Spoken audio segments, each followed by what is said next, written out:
अस्सलाम। Real estate की दुनिया में मैं हूं आपका मेज़बान शावेज़ जराल। आज हम बात करेंगे जेहलम के रियल एस्टेट सेक्टर की कि किस तरह से जेहलम में जो है रियल एस्टेट की इंडस्ट्री प्रॉपर काम कर रही है, डीलर एसोसिएशन कितना एक्टिव रोल प्ले कर रही है, उसके साथ साथ जो रियल एस्टेट की सेल परचेज़ है, स्पेशली अगर बात करें मुख्तलिफ सेक्टर्स की और जो टैक्स वगैरह लगाए गए हैं, इस सारे सिनेरियो पे बात करने के लिए हमारे साथ आज प्रोग्राम में मौजूद हैं अब्दुल रशीद भट्ट साहब, सदर जेहलम प्रॉपर्टी डीलर एसोसिएशन। उसके साथ साथ वो MD हैं जापान प्रॉपर्टी के। Sir welcome to the show. Thank you sir. सबसे पहले तो मैं आपका शावेज़ साहब शुक्रगुजार हूँ और ख़ास करके ARPV न्यूज़ का कि जिन्होंने इतना बड़ा प्रोग्राम करके हमें बुलाया है और मौका दिया है कि प्रॉपर्टी के हवाले से जो मामलात हैं उनकी निशानदेही की जाए, जो गलती कोताही है या जिसमें टैक्स के बारे में। ठीक। भट्ट साहब बताइएगा कि Jhelum property dealer association almost कितने अरसे से फ़ाल है? तकरीबन जी हमें 20 साल हो गए हैं कि हम एक टीम वर्क के हिसाब से अपना काम कर रहे हैं। पहले तो इतना महसूस नहीं होता था कि यहाँ पे कोई यूनियन की ज़रूरत है, प्रेसिडेंट की ज़रूरत है। पहले तो आम मामलात ऐसे चलते रहते थे, लेकिन कुछ बातें ऐसी हुई, कुछ मामलात ऐसे हुए, मिसाल गवर्नमेंट की तरफ से हुए, कोई प्राइवेट इस तरह के बातें, कोई मामलात इस तरह उलझ गए, तो फिर हमें महसूस हुआ कि ये मतलब इस तरह का अकेले काम नहीं चलेगा, हमें यूनिटी चाहिए और हमें इसको साबित करना है, जाहिर करना है। तो इस बारे से फिर हमने अपने मुशावरत से पूरी मतलब प्रॉपर्टी डीलर को इकट्ठा किया, सारे बातें डिस्कस करके। ठीक। तो फिर हमने इसके इलेक्शन कराए। ठीक। इसमें भट्ट साहब ये बताइएगा कि जेहलम डिस्ट्रिक्ट चूँकि बहुत वसी रकबे में मुहित है, सुहावे तक जाता है, इधर से पीडी हान तक, तो आपके जो ये एसोसिएशन है इसमें ऑलमोस्ट कितने मेंबर्स हैं जो आपके साथ काम कर रहे हैं? देखो जी, तकरीबन हमारे मेंबर शुरू में तो 150 के करीब थे, तो अब काम के हालात व वाक़यात की वजह से कई लोग छोड़ गए, कई लोग इस काम से कोई दिल मतलब भर गया, उनको बात समझ नहीं आती, नुकसान हुआ, मामलात उजड़ गए, कोई मतलब 100 किस्म की बातें हुई, तो वो छोड़ गए, भाग गए हैं। अब तकरीबन 80 की रह गए हैं। माशाल्लाह जी, सेल परचेज हमारी शुरू से ही बहुत अच्छी थी जेहलम में। ठीक है। तो अब ये कोरोना जो वायरस आया, इसकी वजह से ना मतलब थोड़ा काम स्लो हो गया है, क्योंकि हमारा इलाका जो है ना ज़्यादा बैरून मुल्क में है। तो माशाल्लाह यहाँ पे इन्वेस्टमेंट अच्छी होती है, अच्छी सेल परचेज हो रही है। तो ये कोरोना की वजह से थोड़ा सा ना हमें को मुश्किलात आई हैं। ठीक है जी जी। इसमें भट्ट साहब अगर बात करें रकबों की, जी जी, तो आप क्या समझते हैं कि जेहलम चूँकि मैदानी इलाका ज़्यादा है और काफ़ी रकबे इस वक्त पड़े हैं, और दूसरी अगर देखा जाए तो गवर्नमेंट ऑफ पाकिस्तान ने जो हाउसिंग सोसाइटी के लिए एक SOP बनाया है कि आप ज़रूरी ज़मीन पे प्रोजेक्ट नहीं कर सकते, मतलब बंजर ज़मीन पे जिस पे फसल नहीं काश्त की जाती उस पर कर सकते। तो जेहलम में चूँकि काफ़ी सारी बंजर ज़मीनें पड़ी हैं, तो आप क्या समझते हैं कि उसकी सेल परचेज पहले की निस्बत ज़्यादा हो रही है, कम हो रही है, या क्या लेवल है उसका? देखो जी शबीर साहब, मैं तो समझता हूँ कि इससे पहले सोसाइटी जो बनी है, जो टाउन बने हैं, ये पहले तो नहीं थे। पहले तो हमारा सिलसिला बहुत अच्छा चल रहा था इस हवाले से। तो जब ये सोसाइटी टाउन बने हैं तो सेल परचेज बढ़ गई, हमारे जो कारोबार खुल गया।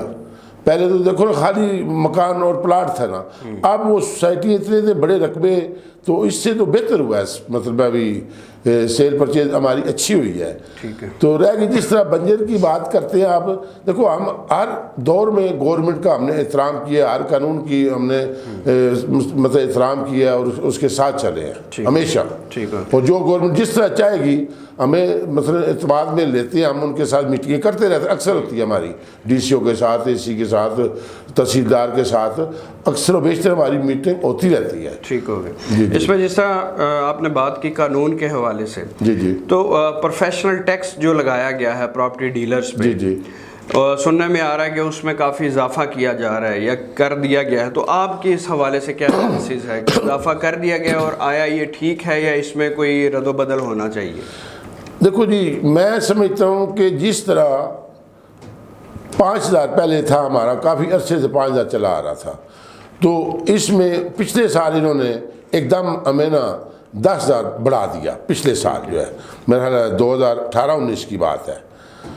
तो हमने एहतजाज किया कि एकदम देखो 10% बढ़ा दें, 20% बढ़ा दें, 50% बढ़ा दें। इन्होंने एकदम 100% के हिसाब से बढ़ा दिया। और अभी 18-19 का गुजर ही है तो इन्होंने एकदम जो 2020-21 का इन्होंने 20,000 कर दिया। ये ज्यादती है, मतलब हर डीलर के साथ इस तरह होना नहीं चाहिए।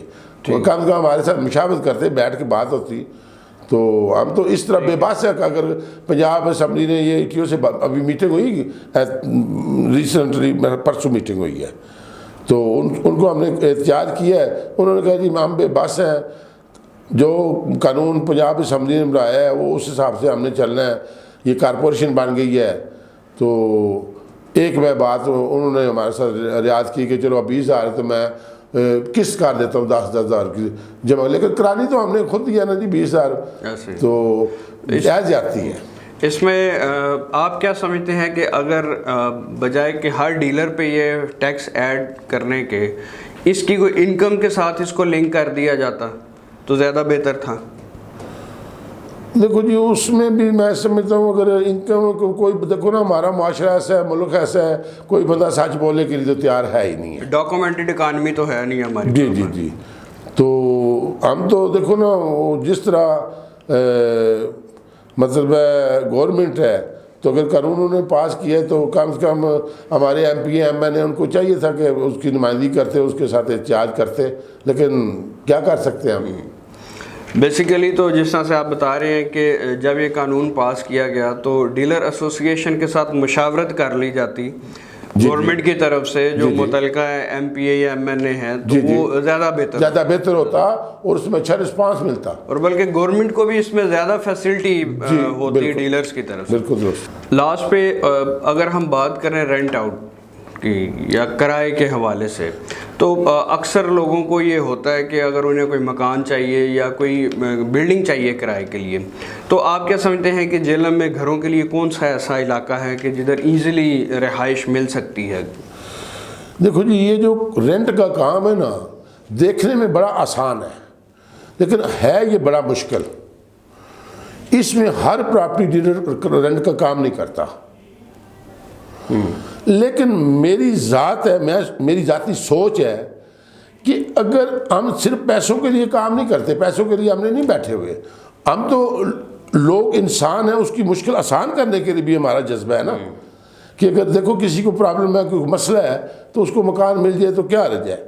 हम इस तरह बड़े पहले अच्छे तरीके से काम कर रहे थे, फिर उसमें कुछ मतलब अभी कुछ जुर्म, कुछ दहशतगर्द लोग, इस तरह के एक दो वाक़या हुआ है ये किराएदारी के हवाले से। अच्छा। तो फिर दहशतगर्दी के हवाले से एक कानून पास हो गया कि जो किराएदार आए, जो मालिक है, उसका पूरा बायोडाटा वो थाने में जमा कराओ। उसमें कुछ लोग किराएदार मतलब डीलर ऐसे थे कि वो छोड़ गए। वो कुछ आसान बात नहीं है थाने में पूरा डाटा जमा करना। एक किराएदार को आज बुलाया तो बोलता है जी कल आऊँगा मैं। हम एक साथ ग्रंटेड भी लेते हैं, वो आज ग्रंटेड नहीं है जी, ग्रंटेड आ गया, किराएदार नहीं है जी, दोनों आ गए, मालिक नहीं है जी, तीनों थाने चलो जी। थाने जब गया, मुंशी नहीं बैठा हुआ जी, कल आना जी। आ गया जी मुंशी, मुंशी बोलता है जी आपका क्या नाम है जी? उन्होंने बोला जी लिखा हुआ शनाख्ती कार्ड आपके पास पड़ा। भाई मैं नाम आपका पूछ रहा हूँ। अच्छा जी मेरा नाम रशीद है जी। फ़ोटो किधर है आपकी? फ़ोटो लेके आओ किराएदार को। तो इस तरह के वो इतनी मतलब कानूनी पेचीदगियाँ बना दी गई। हालांकि मैं DPO साहब से ये बात हमारी हुई है कि हमें कम से कम इतनी रियायत दे दो, जो लोकल बंदे हैं उनको ज़रूरत नहीं है इधर, जो बाहर का बंदा मसलन हमारे ज़िले से बाहर आया है, कोई गुजरात का है, कोई पिंडी का है, तो उसमें दर्ज करा दे, कोई अर्ज नहीं है। लेकिन उन्होंने बोला जो कानून है उसके मुताबिक चले, तो हम चाह रहे हैं। ठीक हो। आखिर पे प्रॉपर्टी के हवाले से अगर कोई डीलर के तौर पे काम करना चाहे या कोई इन्वेस्टमेंट करना चाहे, तो उसको क्या पैगाम देना चाहेंगे आप बतौर एक सीनियर डीलर के हैसियत से? देखो जी, मैं समझता हूँ इस कारोबार से अच्छा मुनाफा बख्श कारोबार दुनिया में है ही कोई नहीं है।